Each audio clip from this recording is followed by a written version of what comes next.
Je m'appelle Pierre-Yves Gauthier, j'ai 54 ans, ça fait 30 ans de marché, au sens marché financier, et je suis à la tête d'une société qui s'appelle Alpha Value.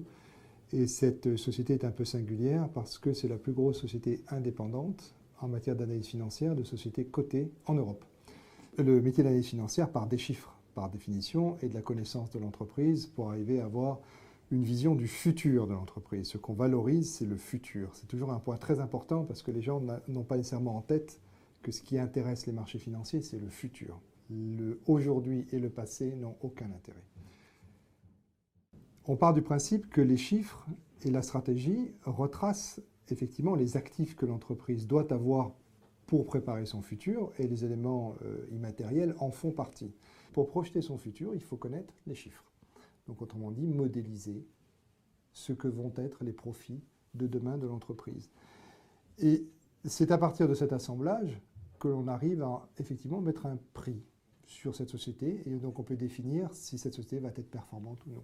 Alors, les critères sur lesquels on se base pour évaluer la performance d'une entreprise sont principalement les éléments financiers et la connaissance de l'environnement de l'entreprise, que ce soit l'environnement interne, c'est-à-dire tous les éléments de management qui vont définir une stratégie, ou l'environnement de l'exploitation, autrement dit les fournisseurs, les clients, les éléments de personnel, et ainsi de suite. Pour nous, la question portant sur le management est pour nous radicalement différente de la question portant sur l'immatériel ou le capital immatériel.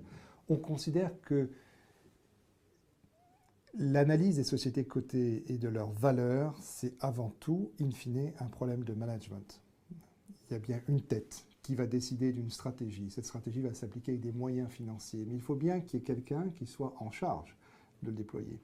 Le vrai problème est de s'assurer que les gens aient perçu, et c'est extraordinairement compliqué, c'est un facteur d'expérience, les éléments d'information sur ce management et la stratégie de ce management qui vont permettre de développer un plan et pour nous d'arriver à mettre un prix, donc une valeur sur ce plan. Pourquoi mettre un prix? C'est parce qu'on fait l'hypothèse constante qu'il y a toujours un écart entre la valorisation, j'allais dire un peu théorique de l'entreprise, le travail que va faire l'analyste, et puis ce que dit le marché financier au travers de la cotation quotidienne d'une entreprise. Pour nous, la réponse sur la mesure de la performance, c'est que la performance financière synthétise très bien les choses.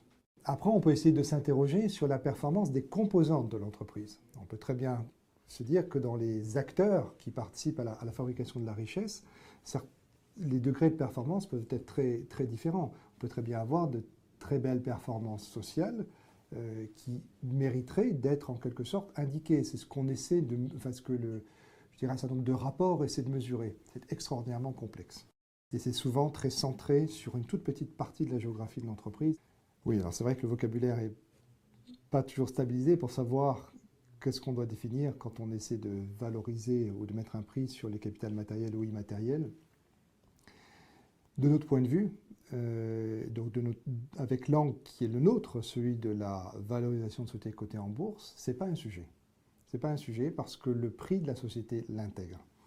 Autrement dit, la façon dont les investisseurs vivent la société intègre la totalité de ses actifs, qu'ils soient matériels ou immatériels, qu'ils soient du capital financier ou non financier.